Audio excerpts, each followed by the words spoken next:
Vamos abrir as nossas Bíblias, livro de Gênesis, capítulo 45. Primeiro livro da Bíblia, Gênesis, capítulo 45. E nós vamos ler do verso 4 até o verso 7.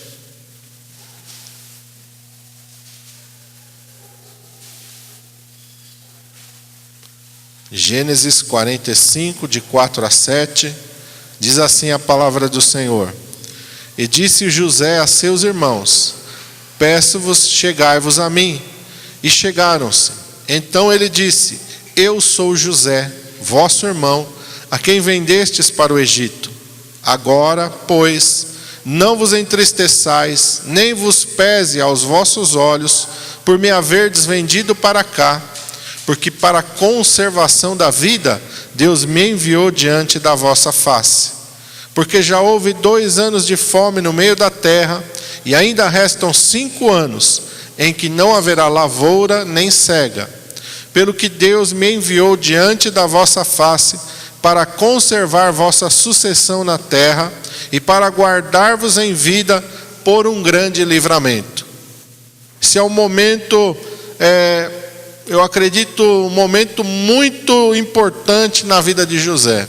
Eu acredito que foi o momento mais importante da sua vida. José é o penúltimo filho de Jacó, filho de Raquel, e é o filho, a Bíblia diz que foi um filho que ele amou, entre os 12 foi o que ele mais amou, foi José. E ele cometeu um ato falho, na verdade ele privilegiou José entre os seus irmãos, e isso criou uma rixa, criou um atrito no meio da família, por Jacó ter deixado muito claro a sua preferência por José. Os irmãos sentiram ciúmes, e a palavra de Deus diz que os irmãos não podiam conversar com ele pacificamente. Havia um clima de extremo ódio até no meio dos seus irmãos, por causa dessa preferência do pai em favor de José. Algumas coisas também contribuíram para isso. José era como que o espião do seu pai no meio dos seus irmãos. Seu pai enviava ele aos seus irmãos para ver e para trazer notícias. O que seus irmãos estão fazendo? Eles estão cuidando direitinho das ovelhas, eles estão cuidando direitinho do rebanho, eles estão agindo corretamente. Como é que é o proceder dos seus irmãos? E isso irritava ainda mais os seus irmãos. E para aumentar ainda mais esse clima de desconforto no meio da família, José ainda passa a ter sonhos. E nos seus sonhos, que ele conta aos seus irmãos, conta aos seus pais, os seus irmãos servem a ele. Isso irrita ainda mais os seus irmãos, além do pai privilegiar ele, além do pai usar ele como aquele que vai lá, vigia teus irmãos. Ele é o vigia do pai. No meio dos seus irmãos, ele ainda passa a sonhar que ele tem uma posição superior aos seus irmãos. Chega até um ponto em que seus irmãos estão cuidando das ovelhas e seu pai fala: vai até lá e vê o que eles estão fazendo para você contar para mim. E José então vai até os seus irmãos, e quando eles veem de longe José chegando, eles falam: olha, lá vem o sonhador, vamos matar ele, vamos jogar ele numa dessas covas aqui, vamos ver o que vai ser dos seus sonhos. Não há um sentimento unânime entre os seus irmãos. Rubem, o mais velho, fala: não vamos colocar a mão no rapaz, não. Vamos lançar ele numa dessas covas aqui, que está sem água aqui. Vamos deixar ele um pouquinho de castigo aqui, porque Rubem pensava em vir mais tarde e resgatar o seu irmão. Porém não houve tempo. José então é lançado naquela cova, e eles avistam ao longe uma companhia de ismaelitas que estavam indo para o Egito, e eles decidem então vender José. José é vendido como escravo e é levado para o Egito. Para contornar a situação com seu pai, eles pegam a sua túnica, uma túnica que era diferenciada, um presente do seu pai. A palavra de Deus diz que era uma túnica de várias cores, era uma roupa diferente das dos seus irmãos. E eles matam um animal do rebanho e pegam o sangue daquele animal e jogam sobre aquela capa e levam de volta para o seu pai e falam: reconhece aqui se é a capa, se é a túnica do teu filho ou não. E aí Jacó olha para aquela túnica, olha para aquele sangue e fala: certamente um animal despedaçou meu filho. E aí há aquele clima de luto no coração do seu pai, e os seus irmãos seguem a sua vida. Enquanto isso, José vai para o Egito como escravo, e ele chega lá no Egito e ele é vendido para um capitão do faraó, chamado Potifar, e ele vai ser um escravo na casa de Potifar. E a palavra de Deus diz que José, durante esse período, ele não perde a sua comunhão com Deus. José continua fiel ao seu Deus, apesar das coisas terem saído erradas, apesar dele estar sofrendo tremenda injustiça, apesar dele estar ali numa situação completamente adversa, contrária ao sonho que Deus dera a ele, porque ele cria que aquele sonho era um sonho de Deus, mas ao inverso do seu sonho, em vez dele estar soberano sobre os seus irmãos, ele agora é um escravo no Egito. Mas José mantém a sua comunhão com Deus, mantém a sua fidelidade para com Deus, e a palavra de Deus diz que o Senhor é com ele. José não está ali sozinho, o Senhor vai com ele para a casa da servidão. Eu quero dizer para você nessa manhã, mesmo no momento mais difícil da tua vida, você não está sozinho. Deus está com você. Amém? Não deixa Satanás plantar no teu coração aquela mentira, não, Deus te abandonou, Deus virou as costas para você, não adiantou você servir a Deus, não adiantou você orar. Isso é mentira do diabo. Não perca a sua comunhão com Deus. Não perca a sua fidelidade para com Deus. Jó, no momento mais difícil da sua vida, ele perde tudo que tem num dia, ele perde todos os seus filhos num dia, ele está no momento em que ele perdeu até a sua saúde física, e a sua esposa vem para ele e diz: Jó, não restou nada para nós, amaldiçoa a Deus e morre, só isso que nos restou, não sobrou nada. Ele diz: não, eu não posso amaldiçoar o Senhor, eu não posso perder a minha comunhão com Deus. Ele diz: não, o Senhor deu, o Senhor tomou, bendito seja o nome do Senhor. E a palavra de Deus diz que em meio a todo esse turbilhão que vem sobre a vida de Jó, Jó não peca contra Deus e não atribui a Deus falta alguma. Pois lá no capítulo 19, ele vai dizer: eu sei que o meu Redentor vive, e que por fim se levantará sobre a terra em meu favor. Os meus olhos verão a Deus, eu verei Ele por mim mesmo. E Deus restaura a vida de Jó. Então, a única coisa, meu irmão, que você não pode perder a sua comunhão com Deus. Você pode perder todas as coisas materiais, como Jó perdeu. Você pode até mesmo perder um filho ou uma filha, como Jó perdeu. Você pode perder a sua liberdade, como José perdeu, mas você não pode perder a sua comunhão com Deus. A sua comunhão com Deus é aquilo de mais precioso que você tem, e você não pode perder. E Satanás sabe disso, e é por isso que a primeira coisa que ele vem soprar no seu ouvido é isso, para te desanimar. Olha, não adianta ir na igreja, olha, não adianta orar, olha, não adianta você viver a sua vida consagrada a Deus. Está vendo? Está vendo tudo isso que aconteceu contra você? Olha, não ficou nada, Deus te abandonou. Essa é a maior mentira que Satanás conta para nós, e você não deve ouvir isso, porque a tua comunhão com Deus vai fazer a tua vida dar uma virada, e Deus vai te honrar. Amém? Então José está aqui nesse período lá que ele está na casa de Potifar. Diz na palavra de Deus que a mulher de Potifar tenta seduzi-lo, ele não dá ouvidos àquela mulher, e ela mente então e fala: olha, esse homem tentou abusar de mim, esse varão que você trouxe aqui, hebreu, para minha casa. Então José ainda sofre uma injustiça maior, é colocado no cárcere, é colocado na prisão por causa de uma mentira.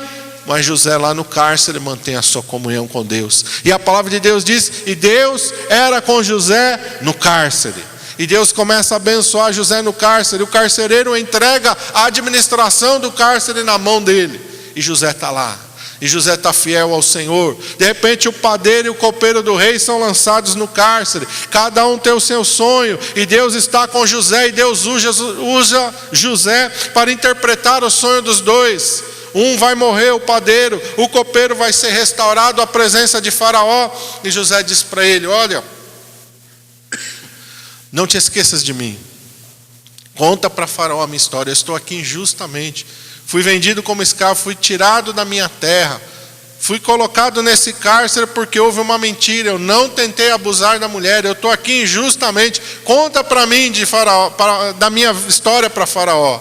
E a palavra de Deus diz que o copeiro se esqueceu de José.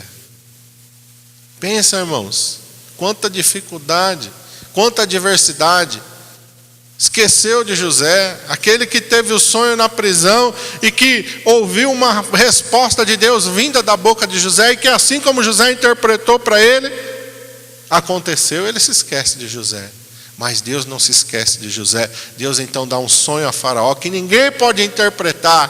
Faraó então está perturbado com aquele sonho, ninguém pode interpretar o sonho, e Deus revela, faz o copeiro se lembrar: oh, dos meus dias de pecado eu me lembro hoje, Faraó, quando eu pequei, quando eu estive na prisão, eu e o padeiro, e nós sonhamos, e havia lá um varão hebreu que interpretou o nosso sonho conforme a sua interpretação, assim sucedeu. O Faraó então manda buscar esse rapaz, e a palavra de Deus diz que eles trocam as vestes de José, dão um banho em José, barbeia José, coloca José em condições e o apresenta a Faraó. José está lá na presença de Faraó, e agora José é usado por Deus, dá a interpretação do sonho a Faraó, e Deus coloca algo maravilhoso no coração de Faraó.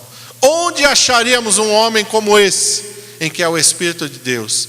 Você vai governar o Egito. Então se cumpre o sonho que Deus deu a José. 13 anos depois, José é um rapazinho de 17 anos, quando ele é levado cativo para o Egito, e quando ele comparece diante de Faraó, ele já tem 30 anos, 13 anos de cárcere, 13 anos de sofrimento, 13 anos de injustiça, 13 anos de humilhação. Mas José está servindo ao Senhor. José não desanima, não perca a sua comunhão com Deus, não perca, meu irmão, a tua fidelidade para com Deus. José interpreta o sonho, e José agora é o governador do Egito. Deus dá sabedoria a José. Nos 7 anos de fartura, ele ajunta comida em celeiros, faz celeiros por todo o Egito, e quando vem os 7 anos de fome, há comida, há fartura no Egito, mas há fome em Canaã, e os seus irmãos têm que descer até o Egito para não morrer de fome. E vão se curvar diante de quem? Diante de José. Os seus irmãos que o venderam, que o traíram, que não acreditaram nos seus sonhos, vêm até o Egito e se curvam diante do governador da terra, que é José. Deus cumpre então a promessa, o sonho que Deus tinha tido com José. Mas José entende uma coisa aqui que o Espírito Santo vai falar no meu coração, falou no meu coração, e ele vai falar no teu coração. A honra é o servo. A honra do crente é servir. A honra do crente é servir. A tua honra, meu irmão amado, é servir a Deus, servir a igreja, servir ao teu próximo. A honra de José não foi ele usar um anel de ouro no dedo. A honra de José não foi ele colocar vestes reais sobre a sua vida. Não foi andar na segunda carruagem do faraó. Não foi ter dinheiro e não foi fama. A honra de José foi entender que Deus o havia enviado para lá, para que ele servisse aos seus irmãos. Olha o que ele diz aqui, verso 5: agora, pois, não vos entristeçais, nem vos pese aos vossos olhos por me haverdes vendido para cá, porque para a conservação da vida Deus me enviou diante da vossa face, porque já houve 2 anos de fome no meio da terra, e ainda restam 5 anos em que não haverá lavoura nem cega. Olha o que ele diz no verso 7: pelo que Deus me enviou diante da vossa face,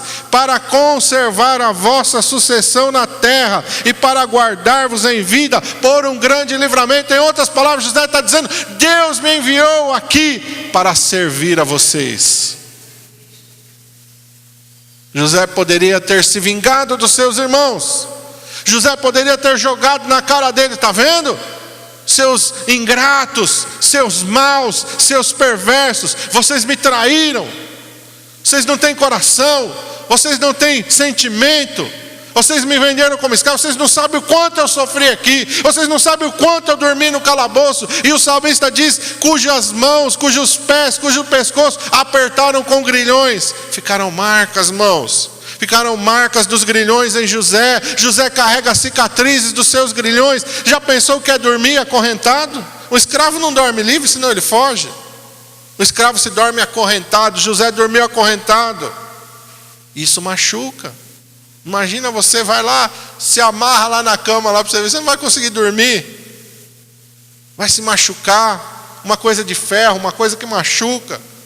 José traz marcas do seu sofrimento, mas José não traz mágoas no seu coração. Uma coisa bem diferente é você trazer marcas do sofrimento sobre a sua pele. Outra coisa bem diferente é você carregar mágoa, ressentimento e rancor dentro do teu coração. É isso que não pode haver.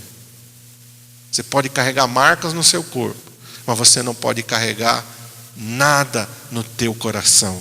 Teu coração tem que ser livre. José está com seu coração completamente livre. Deus me enviou para servir a vocês. Aqueles que o traíram, aqueles que o venderam, aqueles que não podiam falar com ele pacificamente. José entendeu que Deus não colocou ele no Egito para satisfazer o seu ego. Não é uma realização pessoal que Deus faz com José, mas é um propósito. E o propósito do crente é servir, entenda isso. Hoje em dia é muito difícil as pessoas entenderem isso. As igrejas muito pouco têm de corpo, são na verdade um ajuntamento. Muitas pessoas unidas, cada um com seu objetivo próprio. Cada um buscando a sua própria realização. Não tem sentimento de corpo na igreja. Por isso que a igreja ela é grande, mas ao mesmo tempo ela é frágil. Porque está cada um, como é que diz aí no mundo? Cada um por si, Deus por todos. A igreja muitas vezes é assim.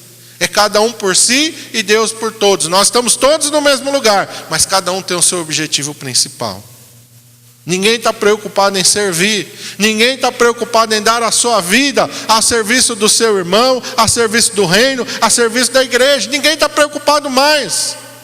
Hoje em dia é muito difícil, as pessoas estão preocupadas consigo mesmo. Querem benefícios para si e não se preocupam com o reino. Mas não foi assim que o Senhor Jesus nos ensinou. Eu quero ir com você lá para o Evangelho de Mateus, capítulo 20. Jesus está instruindo aos seus discípulos. Evangelho de Mateus, capítulo 20.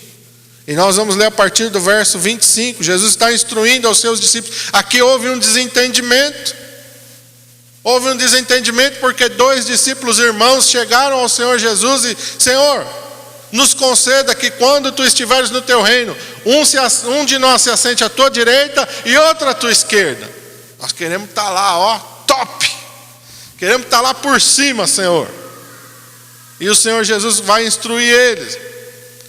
Vai falar com eles. Houve um desentendimento. O verso 24 diz que quando os 10 ouviram esse pedido, indignaram contra os seus 2 irmãos. Houve um tumulto ali, um ressentimento. Verso 25.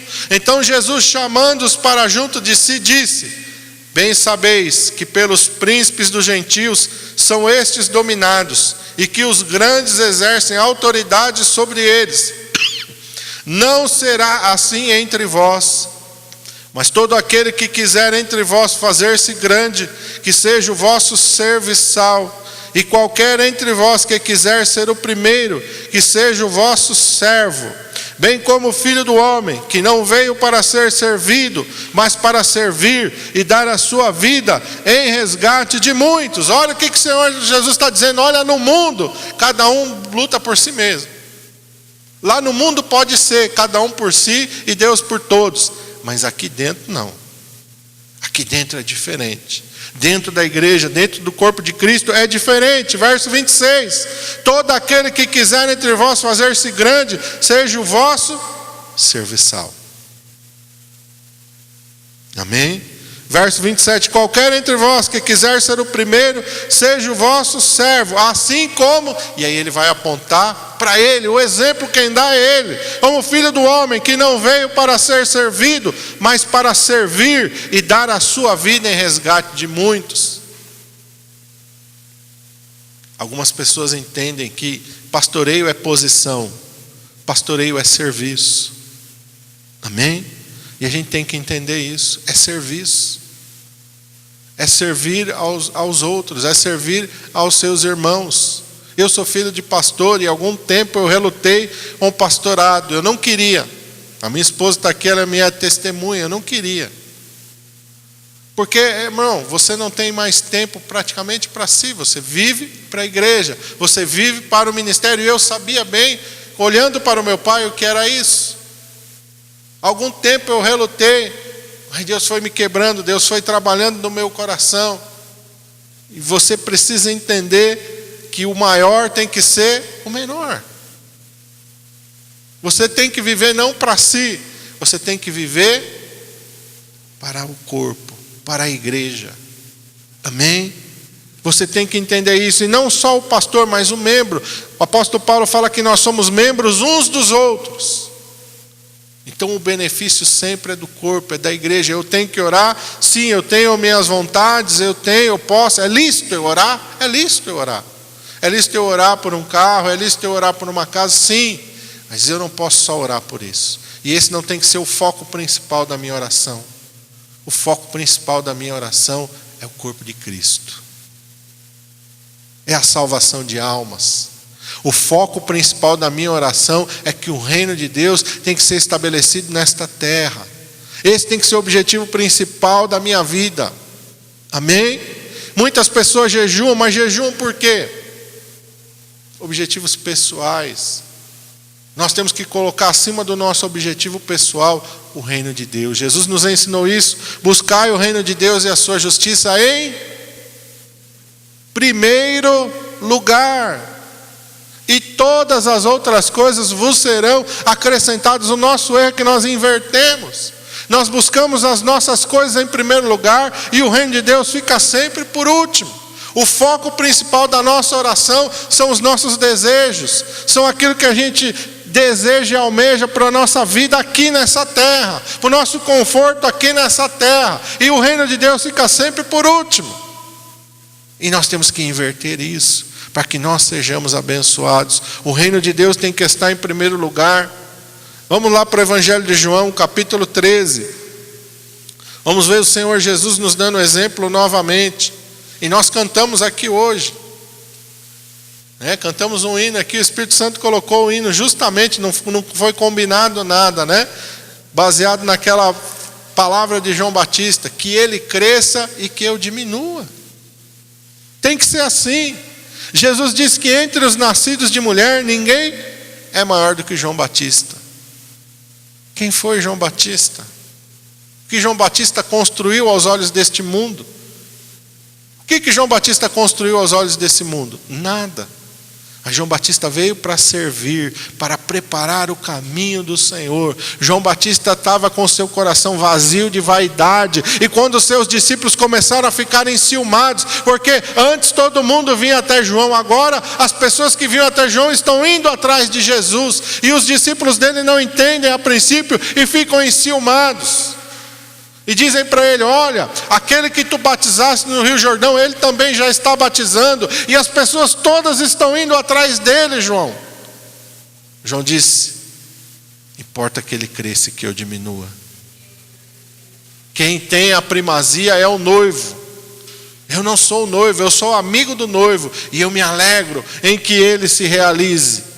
João entendeu o propósito do seu ministério. João entendeu o propósito da sua vida. Eu não sou o Cristo, eu sou apenas uma voz do que clama no deserto. Eu sou apenas um precursor. Eu sou apenas um servo. Importa que ele cresça e que eu diminua.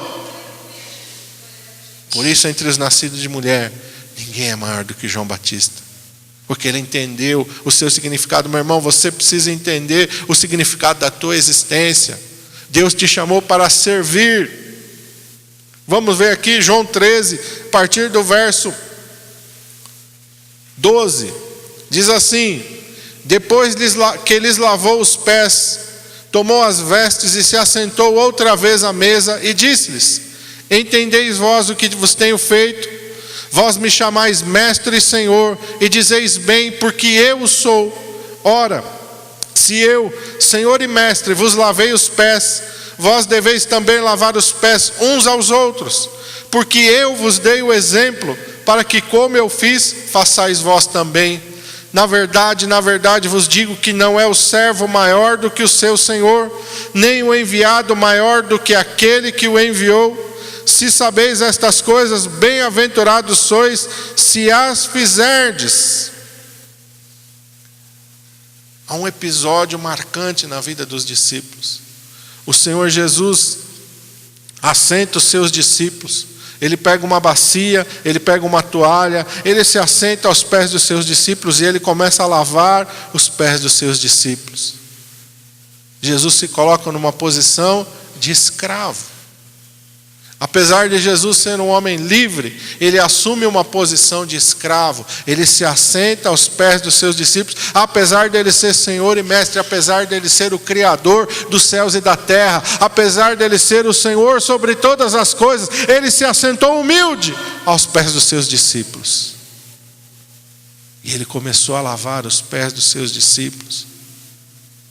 Alguns não entenderam na hora e ele disse, olha, no verso 7, o que eu faço agora você não sabe, mas depois vocês vão entender. Ele está falando isso para Pedro, porque Pedro disse, Senhor, de maneira nenhuma lavará os meus pés, eu não sou digno disso. Como é que o Senhor Deus Todo-Poderoso vai se assentar aos meus pés e vai me lavar os pés? Não, Senhor. Jesus disse para ele, Pedro, se eu não lavar os teus pés, tu não tem parte comigo. Falou, Senhor, então lava da cabeça aos pés, não só os pés, lava por completo. Jesus disse, não, Pedro, você já tem ouvido a minha palavra, você já tem sido limpo pela minha palavra, é só o pé que precisa lavar. Por que o Senhor Jesus nos dá esse exemplo? Nos mostrando, meu irmão, que há um contato ainda nosso com o mundo, e que nós temos que ler a palavra todo dia para purificar a nossa vida, tirar essa ideia do mundo que vem. Então é só os pés. Você não entende agora o que eu estou fazendo, Pedro, mas lá na frente você vai entender.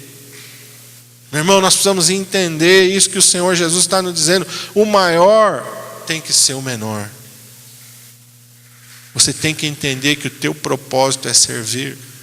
Eu ouvi uma vez uma frase, eu não me lembro que pastor que falou, era jovem ainda, e ele disse uma frase que gravou, algumas palavras tem que ficar gravada no nosso coração, a gente nunca mais pode esquecer. Ele disse, se você não serve para servir, você não serve para o céu. Você não serve para servir, você não serve para o céu. E ele contou uma história, uma parábola ilustrando a diferença do céu e do inferno. E ele disse que chegou no inferno, havia uma mesa muito grande e muito estreita na hora da refeição. E as pessoas se assentaram uma de frente das outras, mas a mesa era estreitinha. Só que os garfos e as colheres tinham um cabo bem comprido. E foi servida a refeição, e cada um, na hora que foi comer a sua, deu uma briga, um tumulto, porque o cabo da colher e do garfo era muito comprido, e da faca, um pegava no rosto de um, pegava no rosto do outro, e aí eles nem comeram, começaram a pegar aqueles talheres e começaram a brigar um com o outro, e foi um tumulto lascado no inferno. E aí ele chegou no céu, a mesma mesa estreita, e os mesmos talheres compridos. Ele falou, meu Deus, vai virar um inferno no céu. E as pessoas se assentaram, cada um para comer. Ele falou, já estou vendo, o negócio aqui vai virar igual ao inferno. Só que ele disse que no céu era diferente. A pessoa não servia a si mesma, ela usava aquele cabo comprido, pegava a comida no prato do seu semelhante que estava à sua frente e levava a comida até a boca do seu semelhante. Não houve briga, não houve tumulto, porque cada um entendeu que ele estava ali para servir ao seu próximo. E aí ele terminou, se você não serve para servir, se você só pensa em si, é só você, é só as suas necessidades, é você em primeiro e os outros depois, então seu lugar não é no céu. Você tem que entender, e nós temos que entender, e nós somos chamados para servir. Vamos voltar lá para Gênesis. Não, antes de Gênesis, eu quero ir com vocês a Filipenses, capítulo 2. O apóstolo Paulo fala sobre o propósito da igreja. Vamos lá. Filipenses, capítulo 2, a partir do verso 3. Carta de Paulo aos Filipenses, capítulo 2, a partir do verso 3 até o 11. O apóstolo Paulo fala assim: nada façais por contenda ou por vanglória, mas por humildade. Cada um considere os outros superiores a si. Isso aqui é difícil para nós, irmãos. Isso aqui é não fazer nada por vanglória, porque a gente sempre espera um reconhecimento. Qualquer coisa que a gente faz, a gente espera ser reconhecido, a gente espera ser notado, a gente espera ser valorizado. Então o apóstolo Paulo está dizendo, não faça nada por vanglória, mas por humildade. Ninguém está vendo o que eu estou fazendo, não tem problema, mas eu vou fazer. Ninguém vai reconhecer o que eu estou fazendo, não tem problema, mas eu vou fazer. Eu vou fazer por humildade, eu não estou fazendo para ser reconhecido, eu estou fazendo para servir. Cada um considere os outros superiores a si mesmo. Isso é difícil, porque sempre que a gente olha alguém, a gente começa a medir, a julgar aquela pessoa com base naquilo que nós somos. E a tendência do nosso coração é sempre encontrar defeito nos outros, para valorizar a nós. Sempre, sempre. Se alguém está falando, eu falo. Se alguém está cantando, eu canto. Se alguém está tocando, eu toco. Se alguém está pregando, eu prego. Sempre a tendência do nosso coração é avaliar e julgar aquela pessoa e nos exaltar. Por isso que a palavra de Deus fala que enganoso é o coração do homem e perverso. Então a gente tem que saber, não confiar no nosso próprio coração, mas confiar na palavra de Deus. Verso 4, não atente cada um para o que é propriamente seu, mas cada qual também para o que é dos outros. Olha o inverso. O mundo diz cada um por si e Deus por todos. Mas o Evangelho diz não, atente cada um para o que é propriamente seu, mas cada qual também para o que é dos outros. Se preocupe com o próximo. Se preocupe com o teu irmão. Se preocupe se o teu irmão está bem, ore por ele. Antes de você orar por você, ore por ele.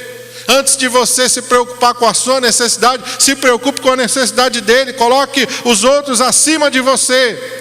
Verso 5, de sorte que haja em vós o mesmo sentimento que houve também em Cristo Jesus, que sendo em forma de Deus, não teve por usurpação ser igual a Deus, mas aniquilou-se a si mesmo, tomando a forma de servo, fazendo-se semelhante aos homens, e achado na forma de homem, humilhou-se a si mesmo, sendo obediente até a morte, e morte de cruz.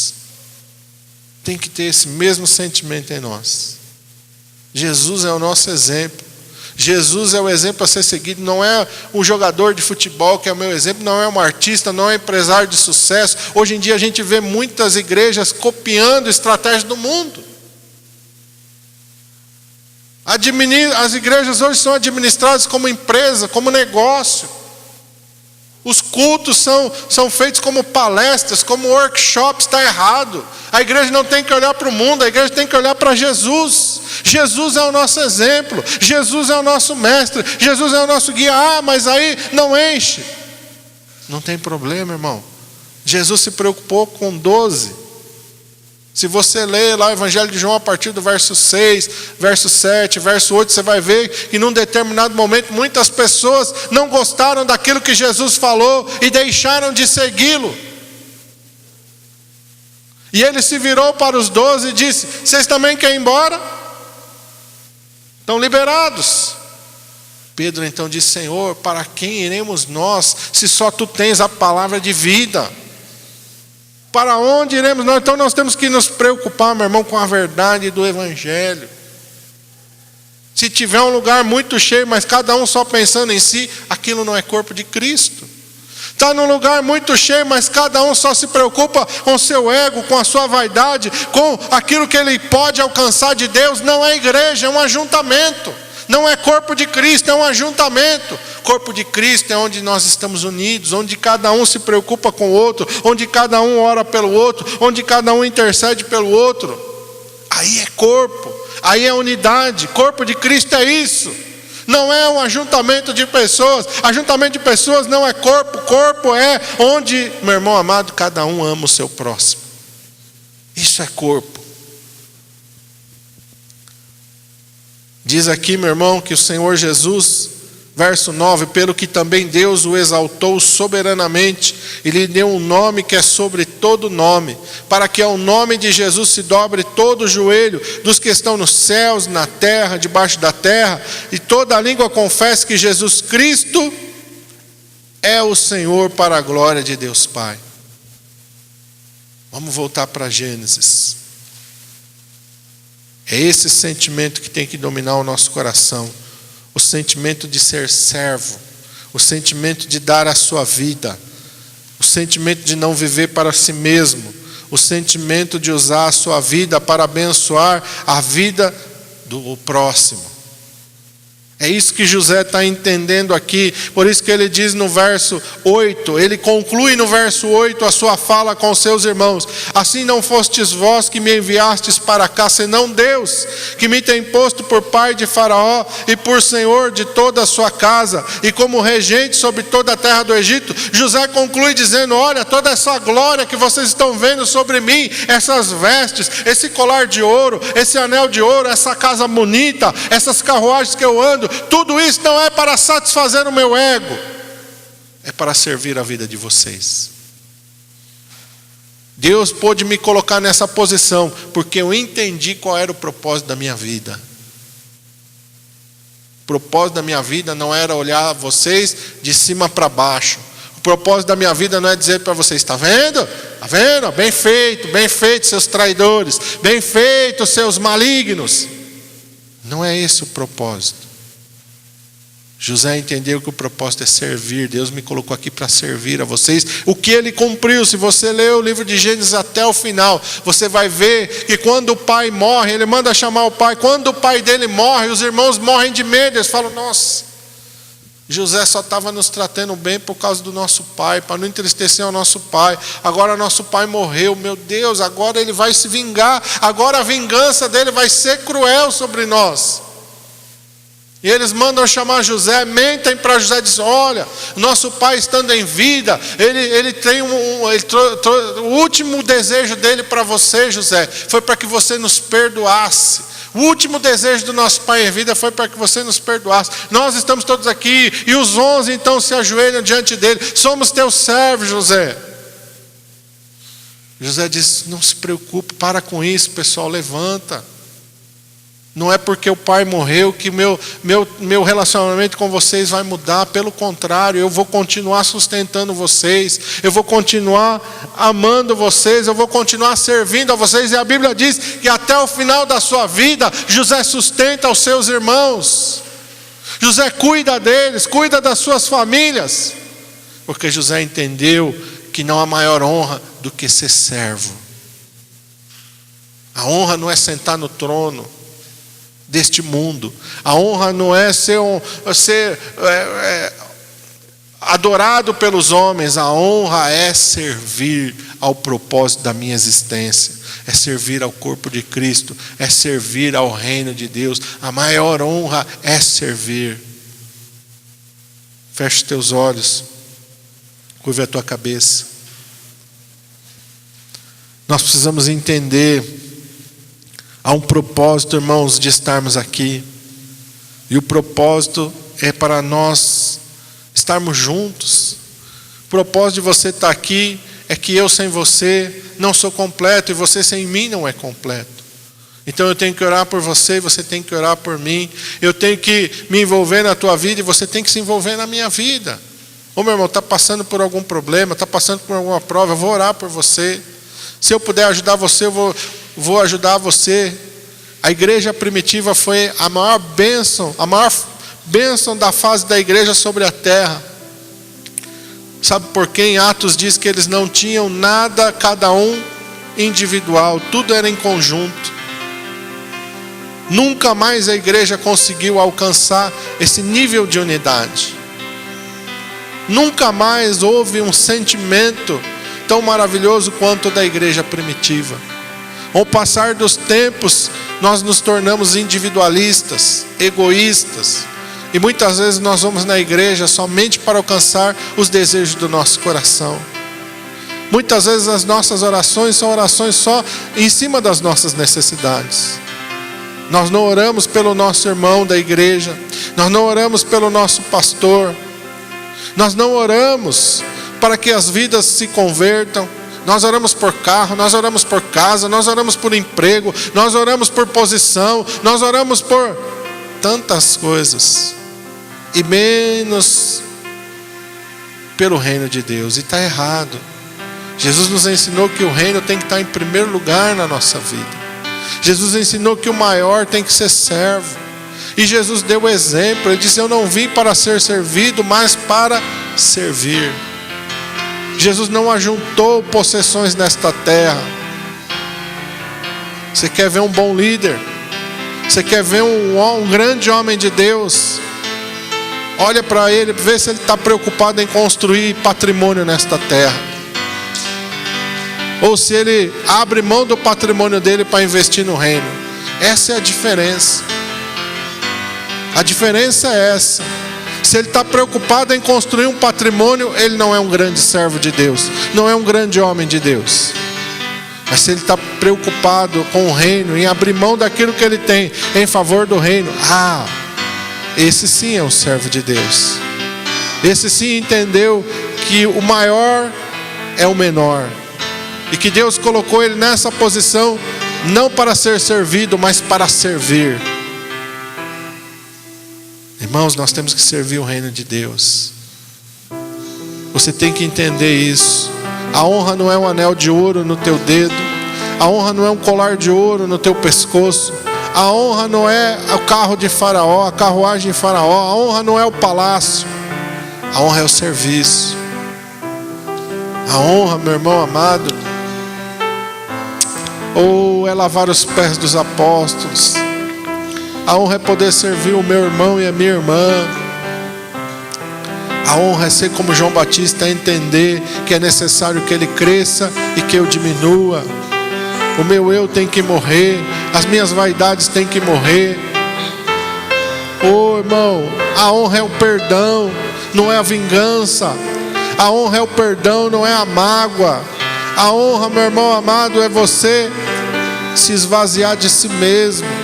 Jesus estava na cruz, o seu corpo inteirinho estava coberto de machucaduras, ele tinha sido açoitado, as suas mãos estavam cravadas por pregos, estava doendo, os seus pés estavam cravados por pregos, estava doendo, as suas costas estavam dilaceradas pelos açoites, o seu rosto estava inchado pelas pancadas, a sua cabeça estava toda furada pelos espinhos, mas ele disse: Pai, perdoa-os, eles não sabem o que fazem. Ainda que estava sangrando, ainda que estava doendo, ainda que estava agonizando, Pai, perdoa-os. Você tem que entender que, como José, Deus vai te colocar numa posição, meu irmão, de honra. Não para você humilhar ninguém, não é para você sair pisando em ninguém, não é para você procurar quem te prejudicou e dizer: tá vendo, você me prejudicou, olha, Deus me honrou. Não, Deus nos honra para servir. Você pode até mesmo procurar aquela pessoa e dizer: sabe, eu perdoo você, sabe, eu entendo aquilo que você fez comigo, mas olha, Deus me abençoou para que eu pudesse vir aqui falar com você, dizer que eu te perdoo, e que se eu puder te ajudar, eu vou te ajudar também. É se esvaziar de si mesmo, meu irmão, é servir a Deus, é servir ao reino de Deus. Não pode ter no teu coração nem um pouquinho de ego, nem um pouquinho de vaidade. Tem que estar vazio desse sentimento, de sorte que haja em vós o mesmo sentimento que houve também em Cristo Jesus, e sendo achado na forma de Deus, não teve por usurpação o ser igual a Deus, mas esvaziou-se a si mesmo.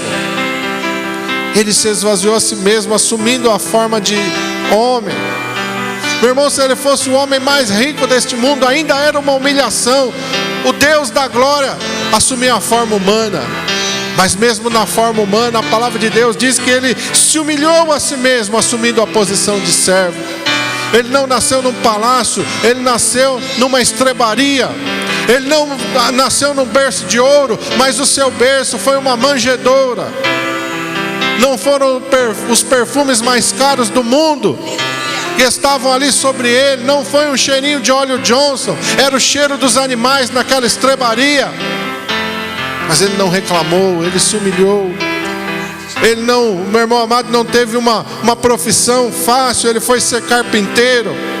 Suas mãos ficaram calejadas, entrou ferpa de madeira na sua mão, mas ele não reclamou. A palavra de Deus diz: o homem de dores e que sabe o que é padecer, experimentado nos trabalhos, desprezado, como um de quem nós escondemos o rosto, não fizemos dele caso algum. Se você é humilhado, não tem problema. Jesus também sabe o que é ser humilhado, porque Ele foi humilhado. Você não está errado, não.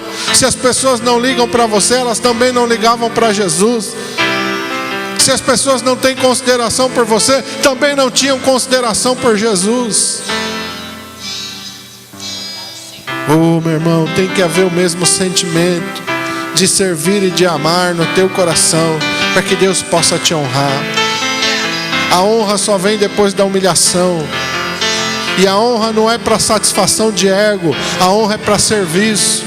É para servir, é para servir, é para servir. É para que você saiba que você é somente um instrumento de Deus para abençoar outras pessoas. Não é só a tua vida não, meu irmão. É a vida da igreja, é a vida do reino. Você tem que entender isso, meu irmão. Que a humilhação é o caminho para a glória. Que o esvaziamento é o caminho, meu irmão, para a honra. Você tem que se esvaziar de você mesmo. Você tem que se humilhar sob a potente mão de Deus, para que Ele a seu tempo te exalte. Você tem que entender isso. E Deus não vai fazer nada para inflar o teu ego. Deus não vai satisfazer aos caprichos e aos desejos do coração do homem.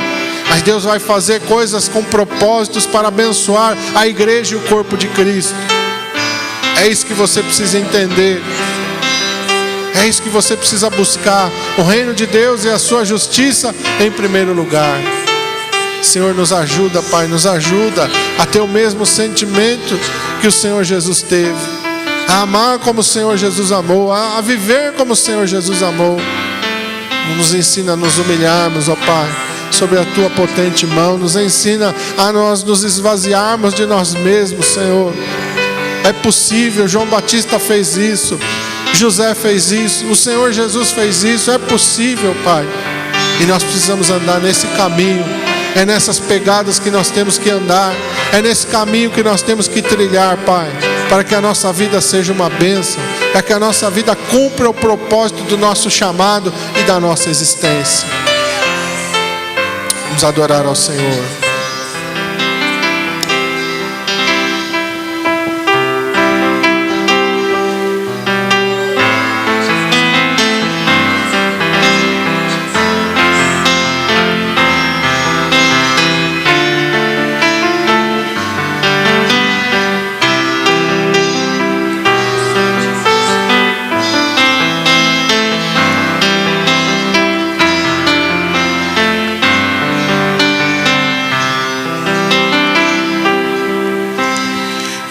Vamos adorar a Deus.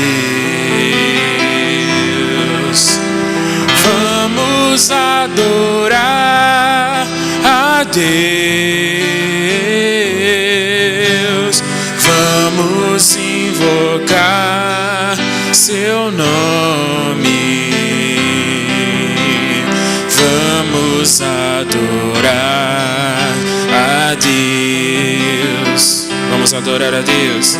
Vamos adorar a Deus. Vamos adorar a Deus. Vamos invocar seu nome. Vamos adorar a Deus. Ele veio em minha vida em um dia especial, trocou meu coração por um novo sem igual. E esta é a razão porque eu digo que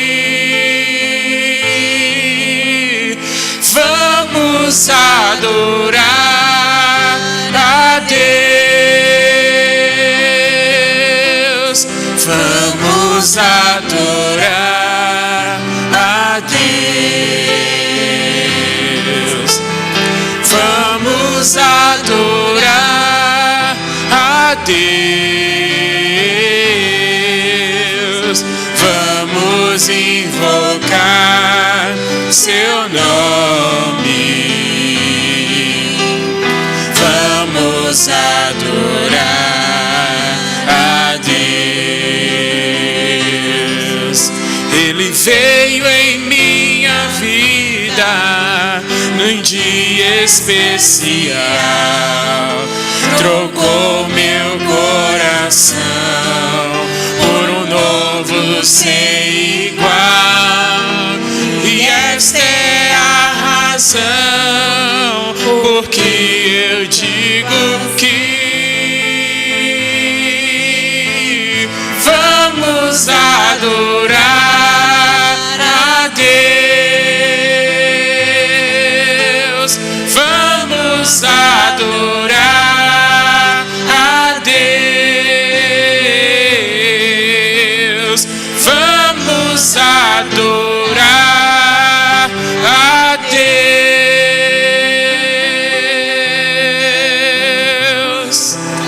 Tu és, Senhor, mais importante do que todas as coisas, ó Pai. Nós vivemos para honrar, glorificar e exaltar o Teu nome, Senhor. Importa que o Senhor cresça nas nossas vidas e que nós venhamos a diminuir, ó Pai. Importa, Senhor amado, que a Tua vontade seja feita acima da nossa vontade. Importa que os Teus propósitos sejam realizados acima, Senhor, dos desejos do nosso coração. É a Tua vontade que tem que prevalecer, Senhor, sobre a nossa vida. É o Teu reino que nós temos que buscar em primeiro lugar. Nos ajuda, Pai, nos ajuda a olhar para Ti, Senhor. Nos ajuda, Senhor Jesus, a imitar ao Senhor. O Senhor diz que o discípulo não é maior do que o seu Senhor. Basta o discípulo ser como seu mestre. Senhor, que caminho longo que nós temos que percorrer para ser como o Senhor. Nos ajuda nesta caminhada, Pai. Que o Teu Espírito Santo nos envolva e trabalhe em nós de uma maneira tal, e nós venhamos a nos esvaziar de nós mesmos, e que o Senhor possa crescer dentro de nós. Esse é o propósito da nossa salvação.